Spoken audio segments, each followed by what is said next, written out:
Hi, Mike Dance here with Blueprint Technologies here in Austin, Texas. I want to show you a couple things that you may or may not know about communications. It's not just about the telephone. When people call me, I want to know they called, and when I call them, I want them to think I'm at my office. Why not, right? That Mike Dance is always at the office. Now, if you know me very well, you know that's not the case. I'm running around doing something, having fun, but I'm getting business done. Here's how I do it. Got a cell phone, a regular desk phone and a cell phone like everybody does. You call this, and most people, it rings here. Well, you don't get it there, it goes here. If it goes here, then I don't get it, it goes to my voicemail. At least I know about it, but it's kind of confusing. I'm not really separating my business from my personal stuff. So what they've done is we've got a few things here. We've got a little application we can put on all of our devices. It's really, think of it as an app. It's just an app you can get in the iTunes store, the Android, and store, and even Microsoft. So you run on any kind of operating system, and essentially it gives you the ability to see what people are doing in your office, and the ability to do things like start an audio or web conference, through collaboration, and just get and drag people in, and it makes it just really easy to do an audio, web, and video conference, all from this app. The app also, what's even cooler about the app, though, it'll run on this. It'll run on an Android. It'll run on an iPhone. It'll run on an iPad. I got an iPad over here, and so what I use with these two devices, I've got the old Android here, and so when I want to use that app, I come on here like all the other apps, and it's got Boink right there, and so it says, well, I'm at the coast, I'm at the golf course, I'm at the ranch. Well, no, actually, I'm in the office. So in the office, it comes up. In this is, oh, ding dong. In this is a software phone. So there's a software phone. There's the ability to see what all the contacts are doing throughout my other offices. Like most of these people in New York, like Andy Ramsey's on the phone, but he's available for chat.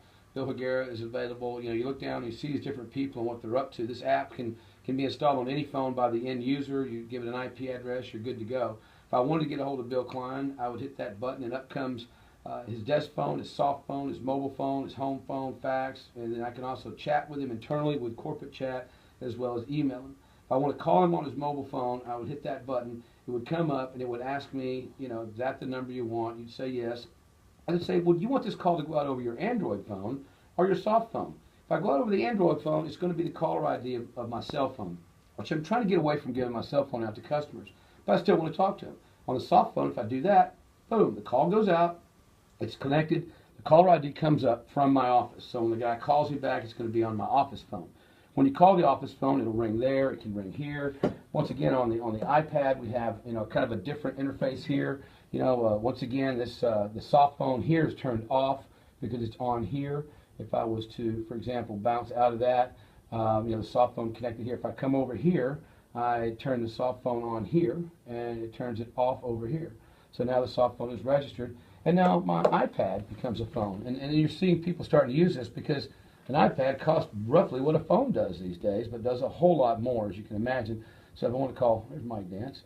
Once again, here's Bill Higuera. If I wanted to call him, here come the choices I get. And so I say I want to call Bill on his cell phone, and boom, it pops up. And once again, I'm making an outbound call where the caller ID is going to look like I am always at my desk. Once the call is connected, what can happen? You have these handoff, and that's the coolest part that you don't have sometimes with the call forwarding to the cell phone. You have the ability to be able to hand off to other devices and hand off between them. So at the end of the day, I'm not trying to be more confusing or anything, but let's just come back with bring your own device. I don't care if it's Apple, Android, whatever it is. You go get the app. The app's in the same place you get all your other apps. The apps are free, so there's no, your end users can go get the app, bring it back. Theoretically, we just give them an IP seat that costs less than $100 to turn it on. It's got presence, instant messaging, integration into audio, web, and video conferencing, multi-point video conferencing, and the ability to have a software phone where you transfer it. It's an actual functional phone, not a dead end, where it's call forwarded from the office to this cell phone where I can't really do anything with it. This allows us to be able to also put all the calls through the system so that we have tracking abilities to see when people call, what they're doing, and really be able to measure productivity and performance metrics.